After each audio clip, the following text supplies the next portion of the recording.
came on, Florida announced over 9,000 new COVID cases. For the fourth day, the number of reported deaths in Florida broke a record. 257 have now died in the last 24 hours in your state. Share with us what caused this momentous spike in cases of COVID-19 in Florida. I just think it's bankrupt morality. I mean, we started out this whole, this whole episode of coronavirus with Donald Trump telling America that this is just another tool of the people who are trying to stymie me.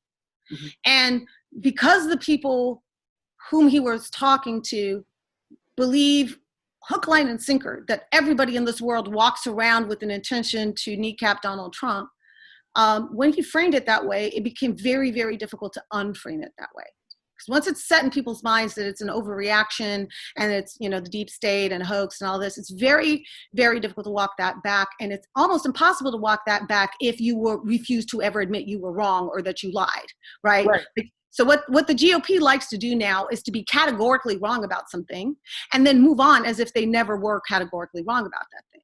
And because they don't ever admit that, they don't ever reset the conversation.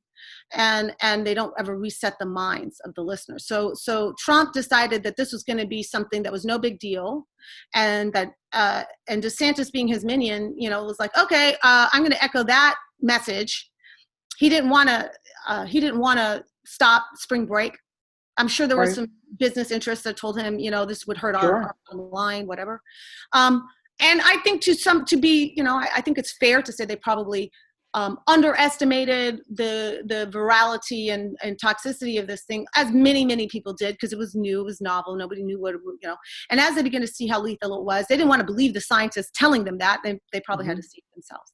But then, so you have this state where you have a significant component that's not just GOP, but extreme right GOP, who felt like if Trump says it's a hoax, then I'm not only going to believe him, I'm going to go proselytize the hoaxishness. I'm going to show and prove and be ultra hoaxy and I'm going to go to the hoax nth degree.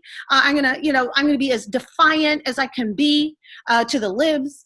And so any hope of containment and any hope of treating it seriously kind of evaporated. And then Trump put on this sort of arbitrary reopen date, but we never closed in Florida legitimately at all. I was in DC during the closing, so I know what it looks like when it's done. And we never did that.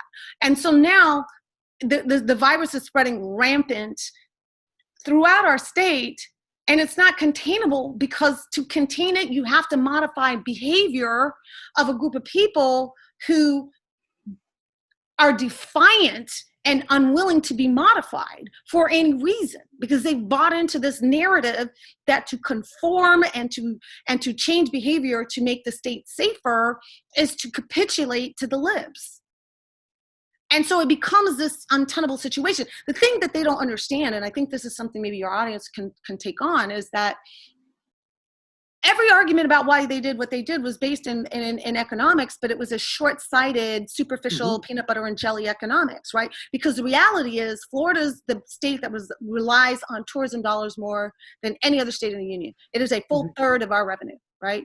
So while you were busy owning the libs, the newspapers around the world were telling tourists not to come to Florida because it's unchecked and uncontrolled, its hospitals are overrun. Sure. And so the people aren't coming to Disney, they're not going on the cruises, they're not. And now, we have a huge population that winters in Florida. We call them snowbirds. They're not coming. Why? Because it's not safe. The hospitals are overrun. A lot of these snowbirds are seniors with money. They're not going to come if they don't think that they're safe. And so basically Ron DeSantis' decisions, put a neon sign to the world, don't come to Florida because we can't handle our stuff. And we're staring down the barrel of a budget shortfall of anywhere from $30 to $50 billion.